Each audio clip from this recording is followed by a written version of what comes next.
to your orders. I'm not afraid. Your strike wasted.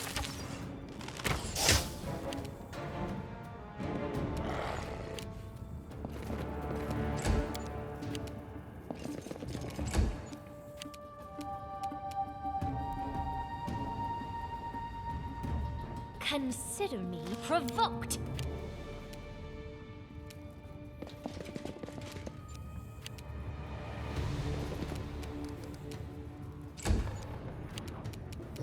I grant you death.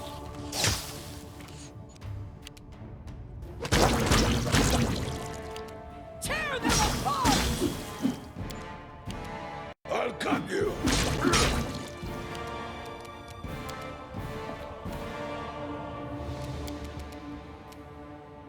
This is for you! A solid plan.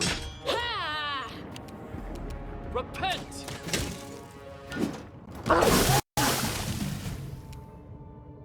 Cannot hide from me.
I'll go ahead.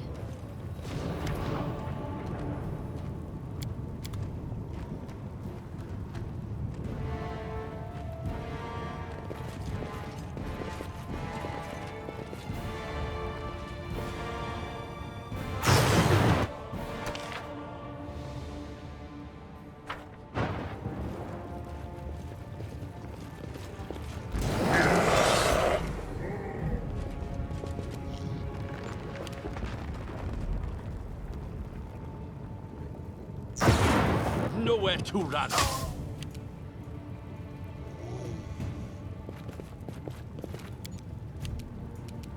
I'll fight if I have to.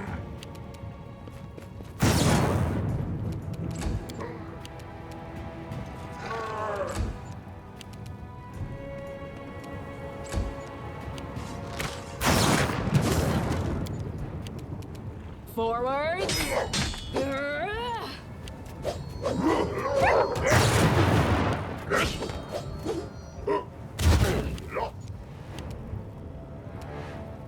I aim true. They go down! You can't stop me. You forced my hand.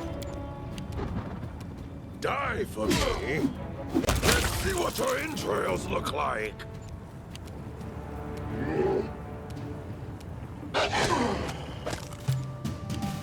Aim carefully.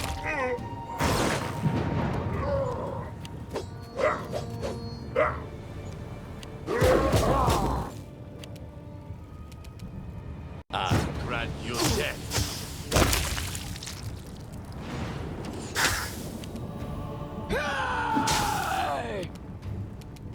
Consider me provoked. I'll try to make this swift. Bleed for me.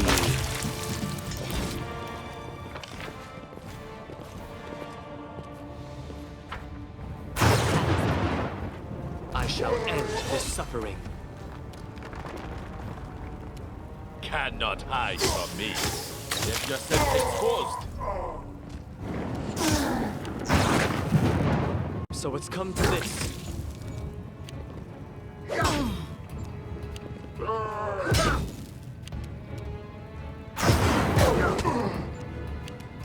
Bring it! This is for you. Fear me. Attack!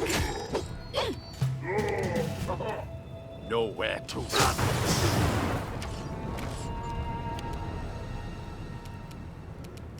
Repent!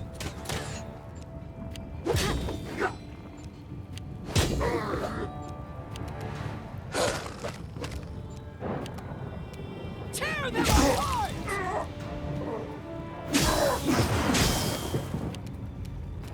I'll fight if I have to. I'll cut you. A solid plan. I aim true.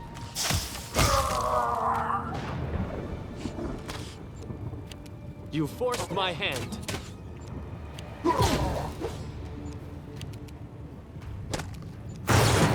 They go down! Tread lightly.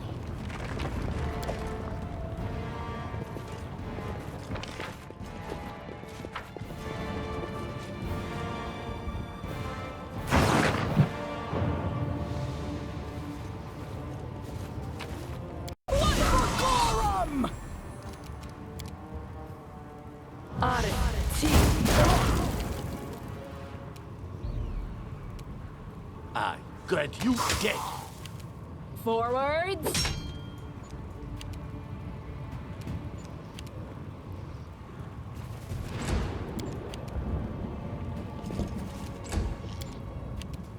I'll try to make this swift.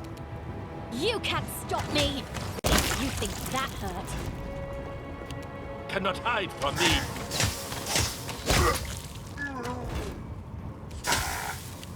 Aim carefully.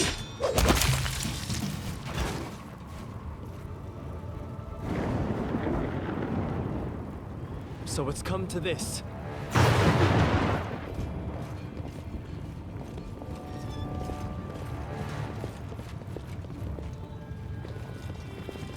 Time for fun. Repent! Die for me.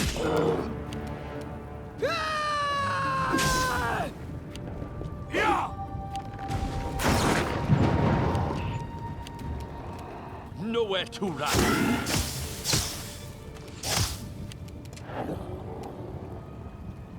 Consider provoked.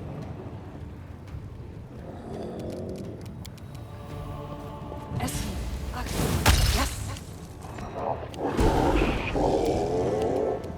Attack.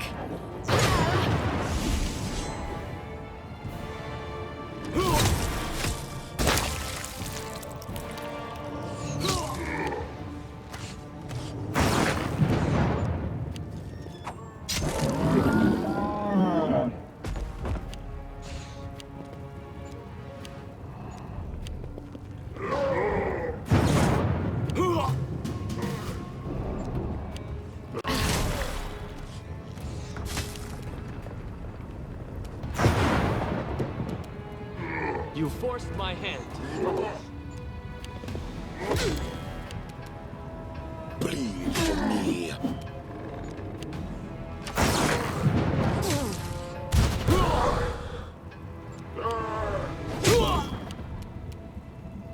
Bring it!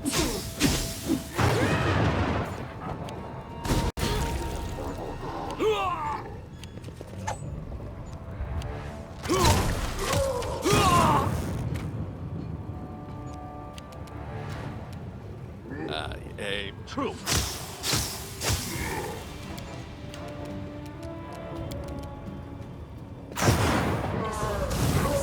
Yes.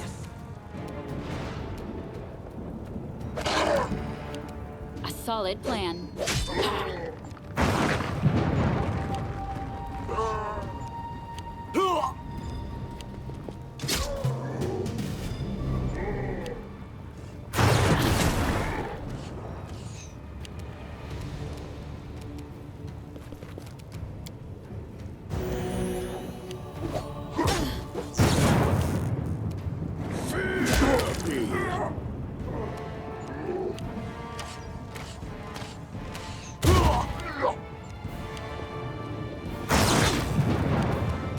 Tear them apart!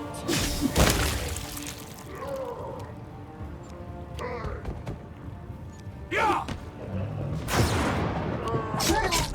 Yeah!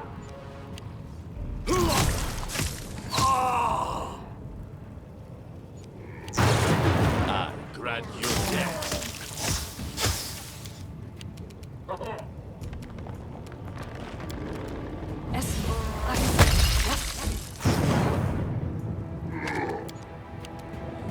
Forwards.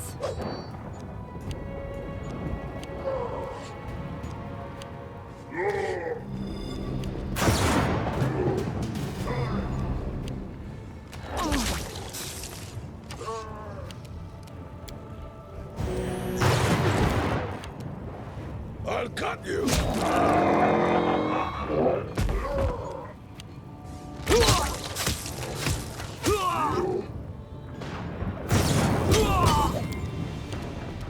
They go down!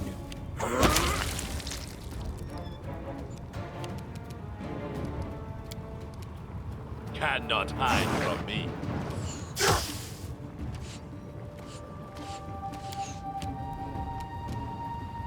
This is for you!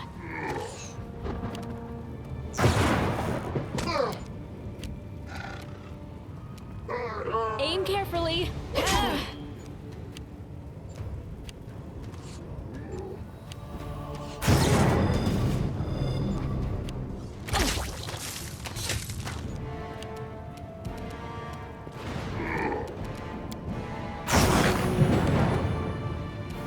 Die for me.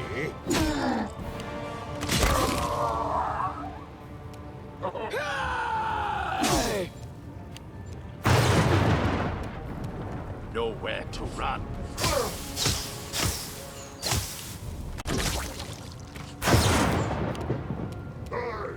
I'll fight if I have to.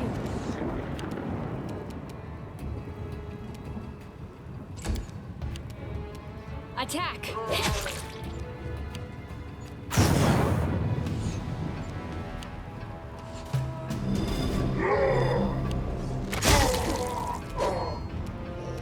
I'll try to make this swift. Bleed for me. Let us be careful.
Let us bide our time. Right here, my friend. Ahora sentes.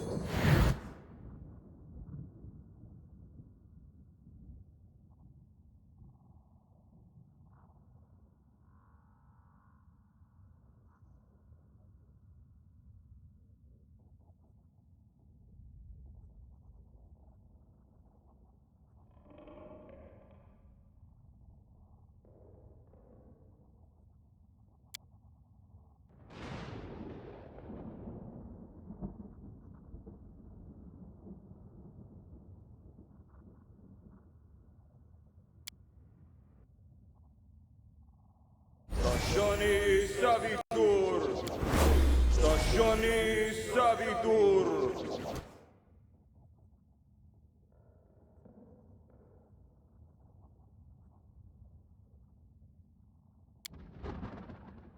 Amorane Sentes.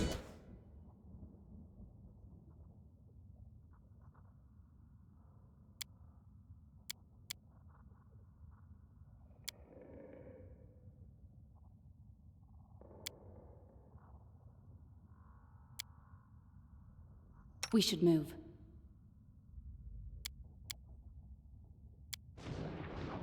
Tashani Savitur. Tashani Savitur.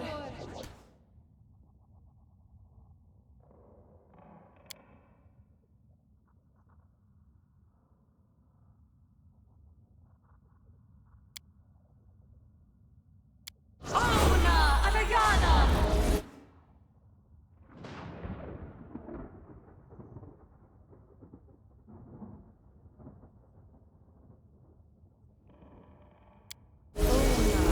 Yana.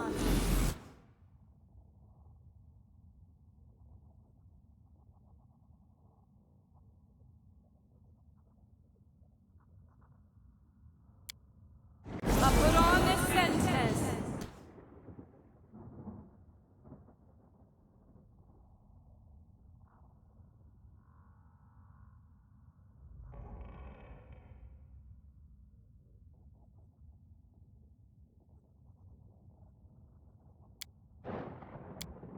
Una Adayanam.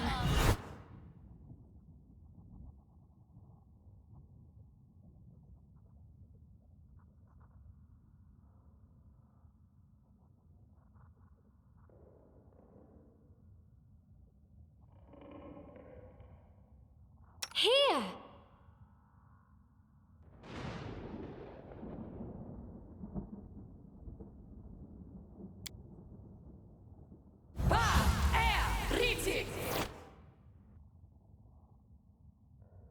Done with waiting.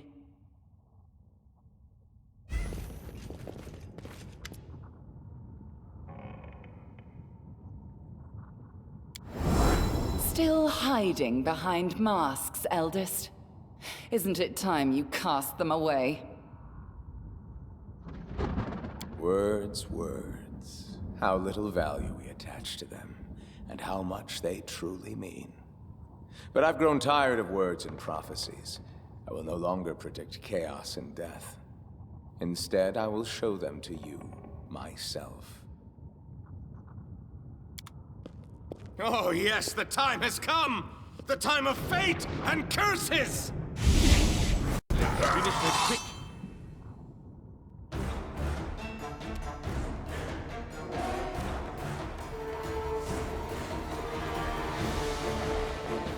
I aim true.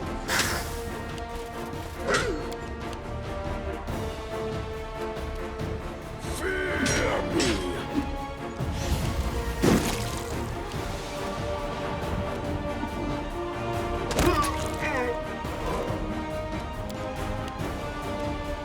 Bring it!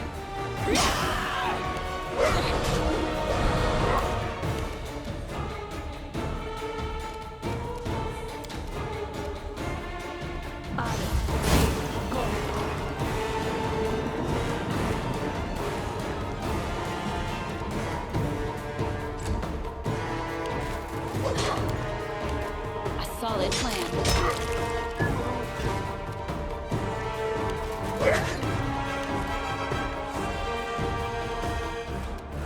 So it's come to this.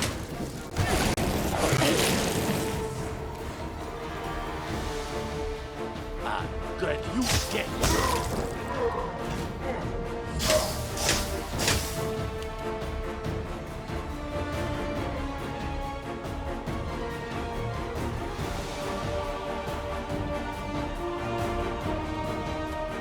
I'll cut you.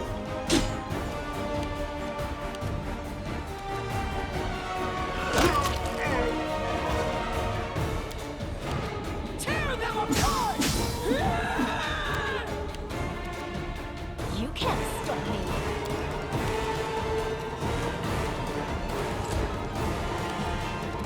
Repent! Cannot hide from me. Die for me.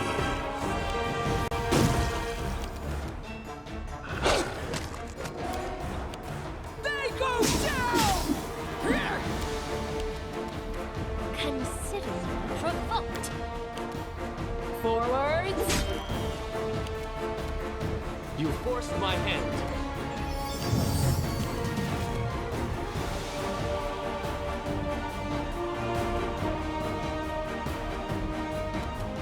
Nowhere to run. You don't seem to like my curses. Maybe you like my jokes better?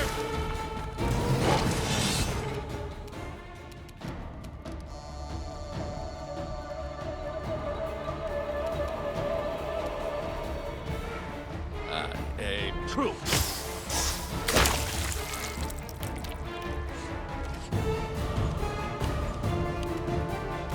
Aim carefully.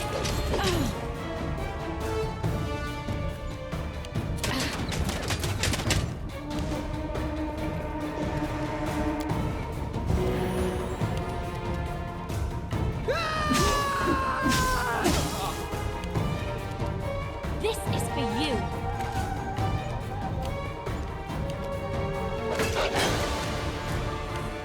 Bleed for me.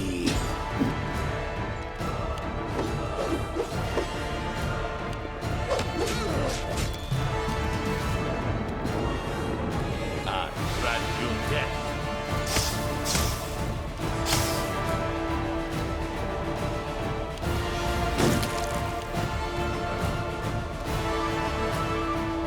Attack. I'll try to make this swift. Bring it! I'll fight if I have to.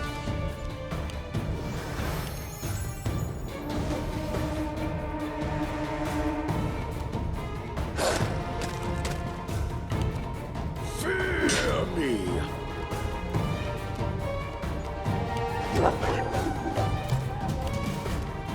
Cannot hide from me. A solid plan. So it's come to this. Tear them apart! You can't stop me.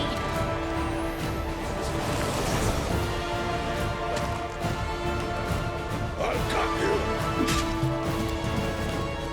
Nowhere to run. The time for laughter has passed. It's the hour of hunt and chaos.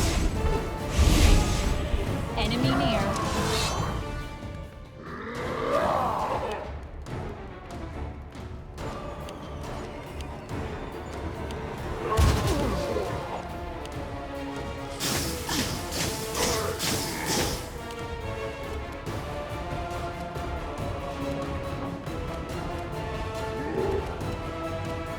I aim true.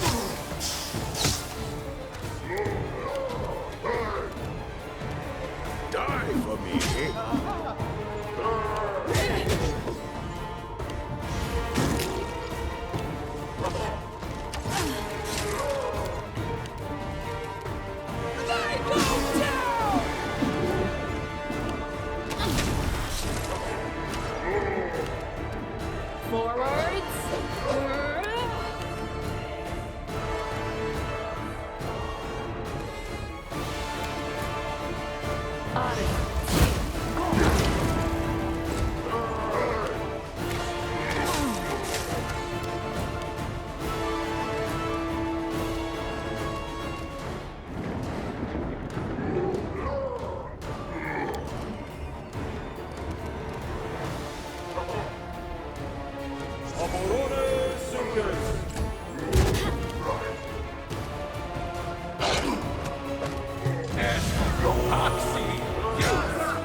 Good, you did.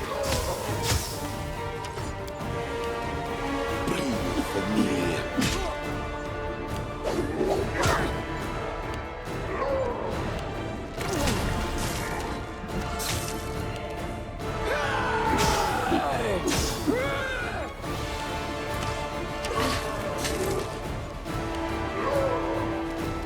Aim carefully.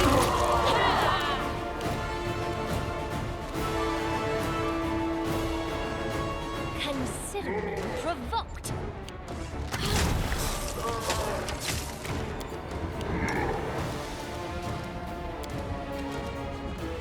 Patritium Turinos!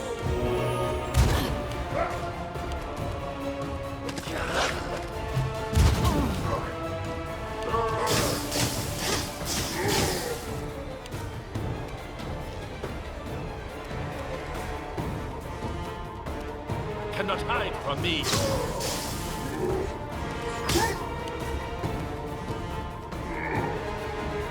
Fear me.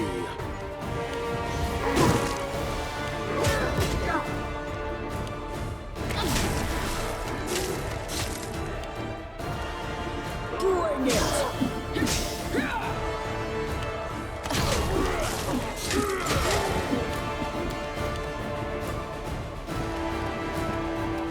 This is for you!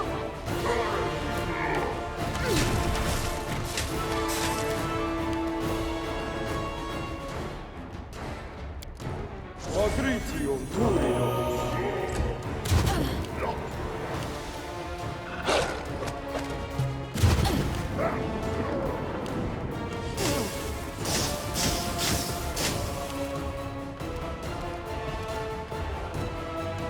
Nowhere to run.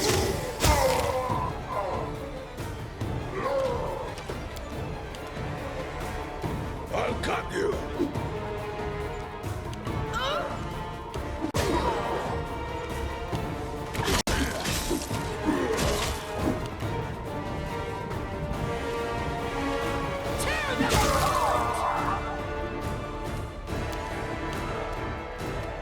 I'll fight if I have to.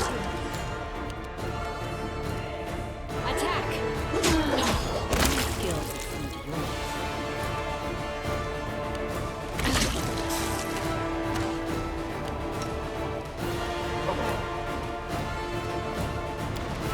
Patritium Turinos!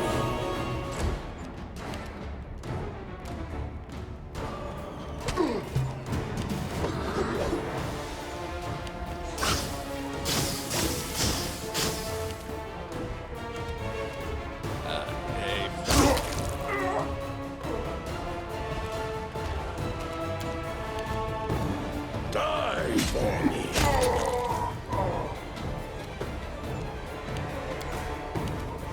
They go down! A solid plan.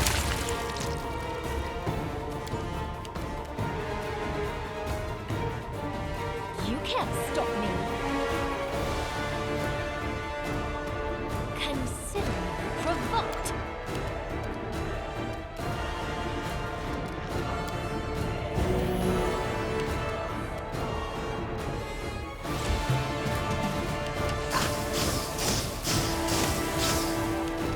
I grant you death.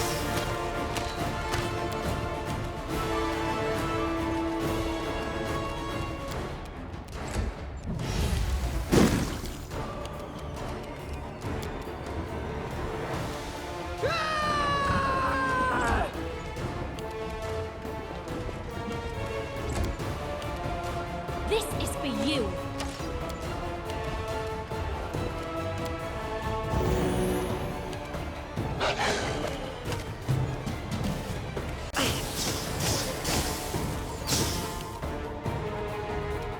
Cannot hide from me. Bleed for me.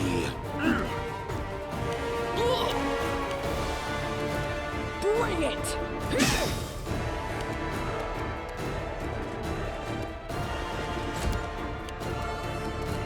I'll fight if I have to. Repent!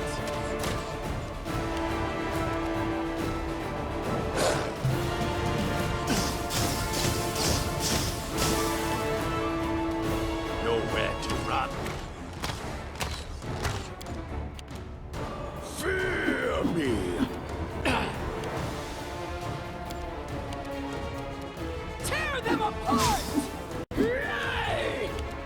Forwards. You can't stop me!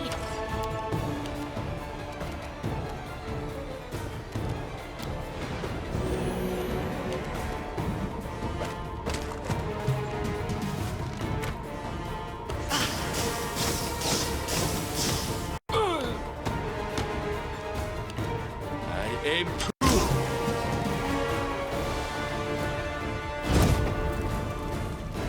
Enough!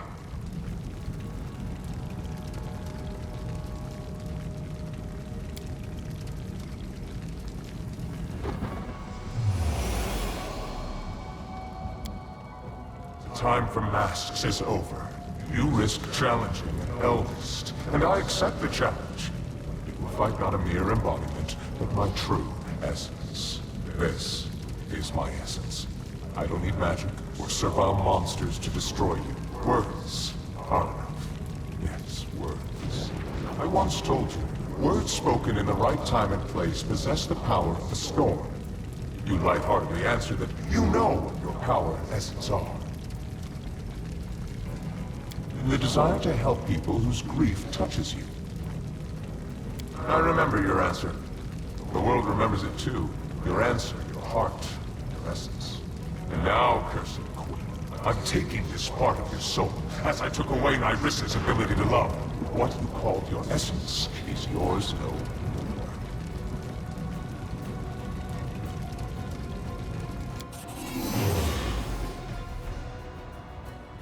Let us continue. We both wear a crown. But what do you want? A meager patch of land, a few thousand souls?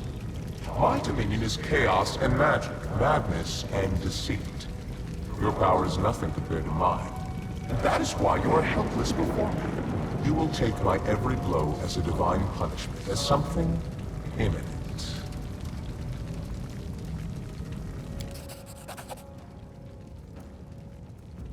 I'm curious what you think of me, cursed queen. Do you see me as a villain or a simple joker? In truth, well, I've never been able to conceive of the truth. Being an eldest means being one of the many strings that hold the world in place. Being an eldest means being such a vast and self-sufficient value that one's equals become strangers and one's inferiors are entirely insignificant. I am an eldest. Laughter, guile, transformation, that's what I am. And being what I am, I will let you feel a modicum of my loneliness. I will take away your pillar of strength.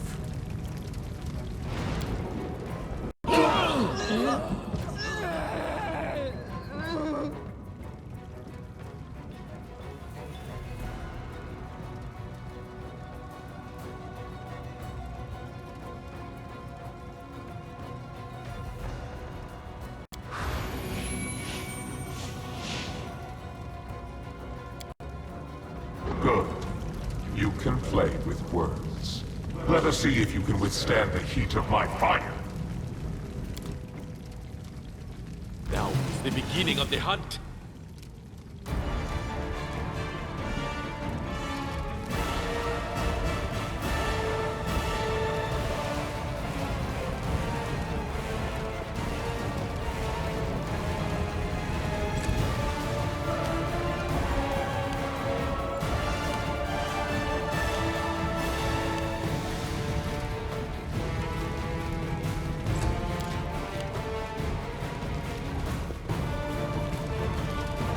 Consider me provoked.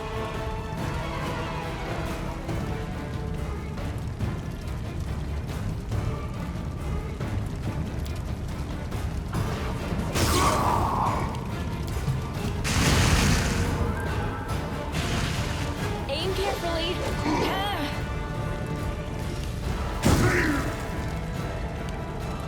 Attack.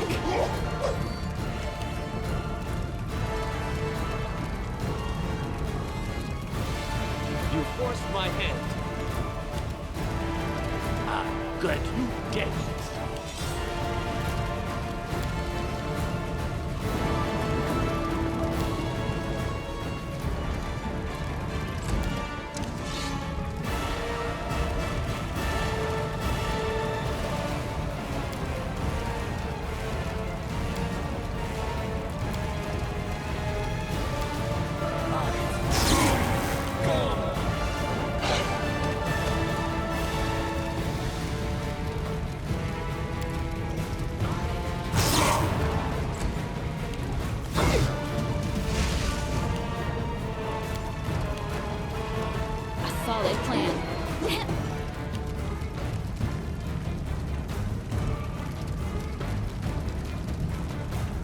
try to make this swift. Cannot hide from me. They go down! Here! I'll cut you.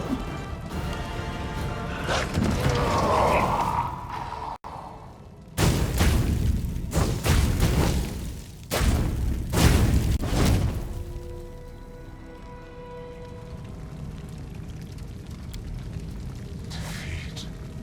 What a refreshing feeling. I don't remember sensing it for a dozen millennia. But what's next? How will you end this story? Listen, I know a good ending. Elegant and refined. The hero defeats a deity in battle. Impressed, it grants the victor power and immortality. The hero enters the chambers of the deity to become his champion and herald. Eternal, powerful, equally glorified both in the first world and in Valerian. Her kingdom healed from its wounds and flourished under the rule of the immortal champion. A beautiful ending, isn't it? And this legend is yours for the asking. Trust the laughing lie. Don't do this. Not after everything you and I have endured because of him. I can give you immortality and power, though not as much as the Lantern Kings. Perhaps we won't be able to stand against the eldest, but accept my gift and my patronage, and together we will make him pay for what he's done. How sad it is to hear you, Nairissa. Thousands of years for nothing! You haven't learned a single lesson. Never learned to atone. But what do you say?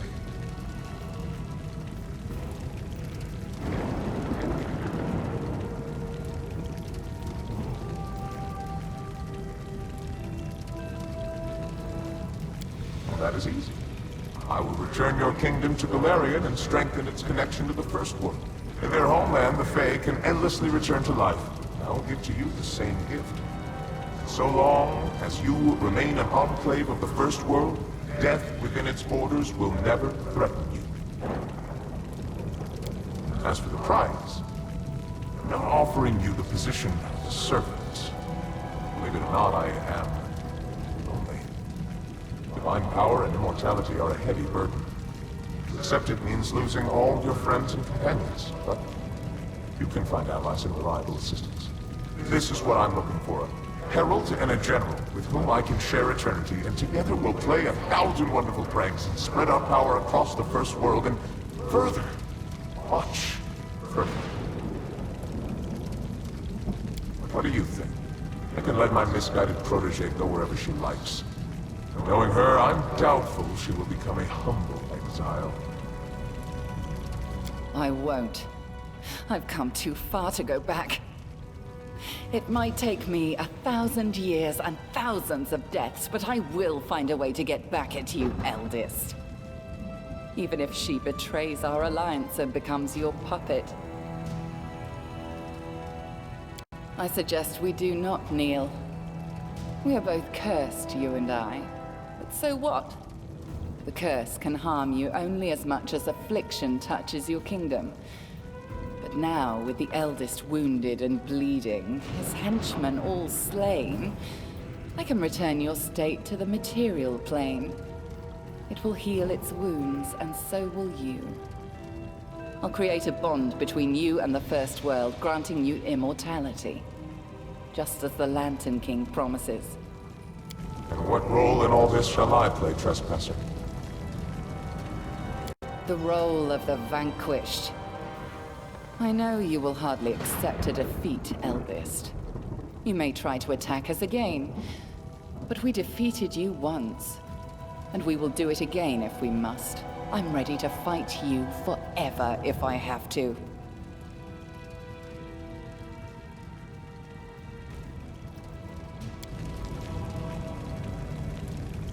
So be it. This performance has run its course. It would be unwise to continue it. Besides, I have no love of dying and returning to life. My fellow eldest are very good at playing especially intricate pranks at that exact moment. You were cursed by my will. By my will, you are now free from the curse. May the shackles be broken, the fetters be loosened. What's been stolen will be returned. What's been divided will be made whole again. I say farewell, and release your kingdom to the material plane. Go, be glad of your ordinary mortal life, and forget the gods of the first world. Now they no longer concern you.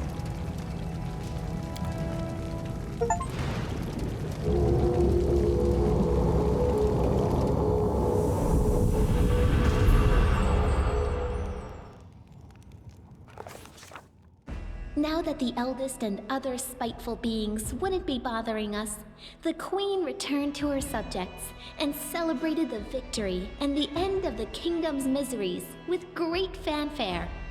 Everything gradually returned to normal, including our exciting lives. Not always peaceful, but also not troubled by invasions from another world. And little by little, our heroes and the common folk began to forget the sorrows of the past. Sometimes, on clear spring nights, the queen saw dreams.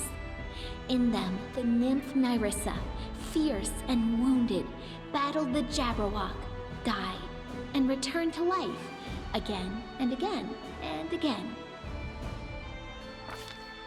Under the wise leadership of the queen, the stolen lands became a true country. There was still much to be done, of course, and some of it will need to be finished by our heroine's descendants. But there are no longer cut purses on every corner, and the peasants aren't afraid some new self-proclaimed chief will show up and strong-arm himself into power. Just half a year after the war with the First World, Galt moved its troops to the southern border of the kingdom. Their attack was rebuffed. The enemy state's infantry retreated when the army's wizards brought down rains of fire and magical arrows on the heads of the flabbergasted enemy soldiers. Since then, Galt hasn't risked crossing any borders again, fearing cruel retaliation for further insolence. The queen's subjects praise her generosity, while citizens of neighboring lands groan from crippling taxes. Citizens of the stolen lands have it pretty good. Truth be told, the treasury isn't always capable of paying the royal bills, and the throne room's adornments are clearly decaying, but sometimes you have to buy the people's love, literally. Who'd have thought that some tiny barony founded in the stolen lands by an adventurer would become a real kingdom, playing a prominent part in world politics? Of course, not everyone likes the proactive stance of this young, bold state, but the fact of the matter is, they can't afford to ignore the queen and her diplomats. No kingdom can function without its nobility, and the kingdom in the stolen lands is no exception. Landowners, ready to share the burden of ruling alongside the queen, grew to be more and more influential over time.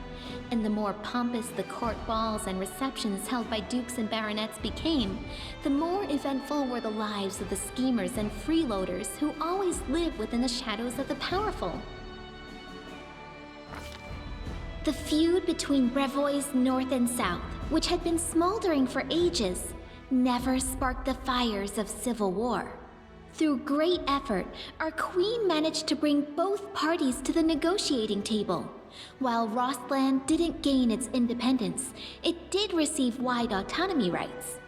Our relationships with both House Sertova and the Sword Lords are respectful, but they've become lukewarm. Because of us, neither side got everything they wanted. The Tiger Lords never fully recovered from the damage Armagh did to the tribe. Lacking a strong leader and torn by infighting, the barbarians sank into a short but fierce internal war. Their lands were quickly appropriated by neighboring tribes, and the Tiger Lords were scattered across Numeria and the River Kingdoms, little more than pitiful remnants of a once great tribe. Pitax almost returned to its former state, a joyful city filled with beers of dubious quality and deals of questionable legality. The old trade houses lost the crown, but they retrieved the property Iravetti had taken from them. Soon, Pitax became almost like a second capital in the kingdom, a thriving city through which rivers of money from across the region ran. Unfortunately, we get much less of this money than we would like. Governor Liachenza turned out to be helpless against widespread embezzlement. Maestro Bellavera gave the Academy of the Arts a second wind. Throwing out mediocre students and sycophants, she gathered within its walls talented visionaries, rebels, and freethinkers, those whose gifts felt cramped within the walls of more respectable institutions. She managed to do what Iravetti never could, namely, make the Academy truly famous, albeit scandalously so. So, what if instead of odes to the Queen, the Academy releases sneering pamphlets and revolutionary leaflets? It only helps her reputation as a true patron of the arts. The dangerous man-eating trolls disappeared entirely from the forests and swamps of the Stolen Lands. Kobolds, though, being sneaky and clever, are still sometimes met by travelers and hunters who wander off the beaten track. Some even say the short reptiles still praise the great King Tartuk, but no one knows for certain. As soon as anyone approaches the kobolds, they forget their military honor and turn tail. After enduring so many storms and troubles, Varnhold eventually turned into a real city. Daring settlers decided to conquer the vast, wild expanses of Dunsword, and despite all odds, they succeeded. The modest colony that almost vanished at the hands of an ancient lich turned everything around to become a thriving city with lively river trading. Agay, the Spriggan leader, learned a valuable lesson after surviving his meeting with the Queen and even regaining his tribe's home. Don't try to occupy seemingly empty settlements anymore. Instead, the Spriggans settled across Dunsword's wild borderlands and proclaimed it as their domain. Keeping the peace in a situation like that seems like the stuff of dreams, as evidenced by the occasional lost patrols and stolen cattle. Peace reigns in the caves beneath the old sycamore. The kobolds and mites continue to explore the depths and learn simple crafts from each other. Rumor has it, the first mite kobold wedding even happened not long ago. That said, settlers still aren't rushing to build new homes in the area. Some kind souls even put up warning signs along the roads. Beware, traveler. Steer clear of the old sycamore. Another inscription soon appeared over the sign, though. No keep going treasure ahead honest. Oleg's trading post continues to thrive, attracting even more travelers. Much to its owner's displeasure, a small town is springing up around it. Despite Oleg's grumbling, he and his wife are well regarded by everyone, and Svetlana was even elected town chief. Jod remained loyal to the Queen to the end of his days, healing the sick and generously sharing his austere wisdom with anyone who wished to hear it, and some who didn't. Having fulfilled his duty to the ruler, Erastil's priest peacefully departed this world, surrounded by friends and disciples. Having participated in Lamashtu's ritual, Olika gave birth to a strong and healthy baby. Sadly, the child grew into an unruly and violent adolescent. Having maimed a peer at just 10 years of age, the boy escaped to the Gnarl Marches, fleeing the rage of a mob that tore his mother to pieces instead. No one knows what happened to the lad, but legends of Lamashtu's child, who sometimes kills lost travelers and sometimes leads them to safety, are passed on by word of mouth throughout the area. Breinhardt became a loyal ally and trade partner of the kingdom, and Darwin himself had been seen as a frequent guest in the capital. The elegant monarch of the neighboring kingdom has broken many hearts at court. After his visits, many young guards and servants have been seen staring through windows, sighing wistfully about something. The Fae took a fancy to the kingdom, feeling totally at home here.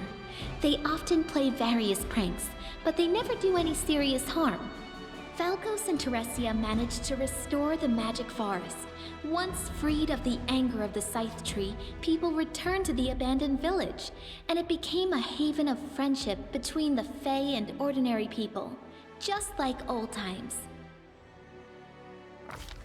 The lizard folk of the Longtail tribe returned to live on the shores of Candlemere, but they couldn't return to their ancient way of life. Living alongside people, the lizard folk adopted their behaviors, habits, and even religion. More and more of the Longtail tribe pray not to the spirits of their ancestors, but to Erastil or Gorum. They even began to forget their original language. I hope someone writes down their songs and legends before they all sink into oblivion. The sweet teeth departed on a journey, hoping to see as many wonders as possible of this world and others. They keep sending us news from every corner of the map. Their bright painted wagon, drawn by a bull mastodon, crisscrosses Galarian, somehow appearing in the center of one incredible story after another. Evindra was glad to see the Lantern King's plans turn to dust. She spent some time helping restore the kingdom after the calamity, then returned home to the First World. They say the rebellious spirit of her cousin Nairissa awoke within her as well. Evindra is said to recount our story to the Fae, encouraging them to question the power and might of the eldest. After the victory, the storyteller abandoned his affairs and began spending a lot of time alone in contemplation. He eventually bid farewell to the queen and left her lands. But I suspect the inhabitants of Galarian haven't heard the last of this mysterious traveler, for his own story is hardly finished. Amiri remained a pariah to her native tribe, but she stayed close friends with Nylak, who ruled the Six Bears wisely and taught them to survive in the unfamiliar plains and cities. The restless barbarian would often travel for long stretches of time, but sooner or later she would always return to her old friends, bragging about new scars and recounting new feats, many of which Nylak immortalized in song. Valerie stayed to serve the queen, and to this day, she continues to be a muse to many people, not just bards and admirers, but to warriors as well. Honest and resilient, Valerie is not just famous for her feats in battle, but also for her patience and kindness, which she says the queen helped her discover within herself. Harren became famous, respected by dwarves throughout our kingdom as well as our neighbors, even as far as the Five Kings Mountains. He's often been asked to help out or teach others, and he's never denied anyone, despite his grumbling. Some people even listen to his preaching. Lucky for us, there's a lot less howling about the end of the world now, and more wise words of moderation and humility. Not all of his disciples turned to Grotus, but everyone took away something useful from his teachings. Jaethal spent some time at the Queen's court, but she then left to do whatever it was her new goddess required. She must have become a great inquisitor for Pharasma, as no one would know the ways of the undead and Urgathoa's cultists, as well as a former undead cultist would. She was also seen in the company of Salim Godafar. It's unlikely the two became friends, being so different from one another, but it's a known fact that they worked together. Octavia didn't stay still for very long.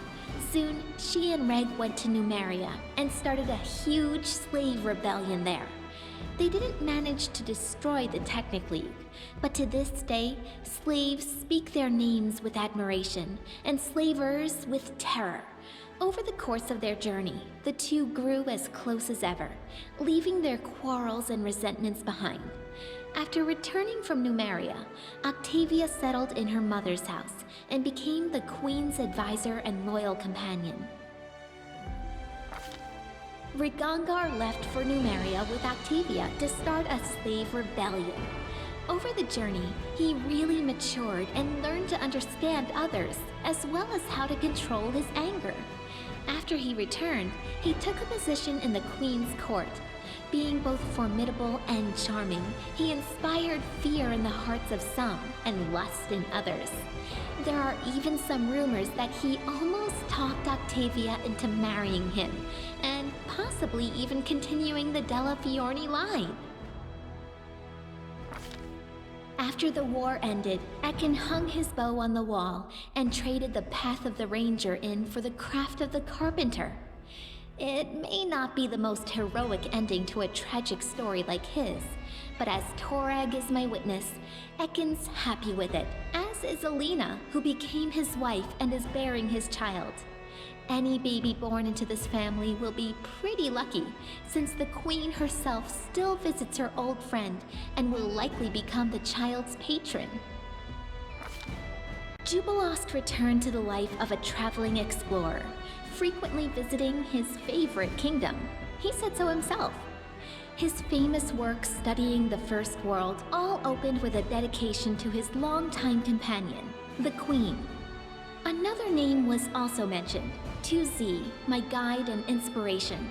Admirers would ask Jubilost many times about this mystery lady, but he would only chuckle, hitch his knapsack on his shoulder, and return to storm the vast expanses of the First World once again.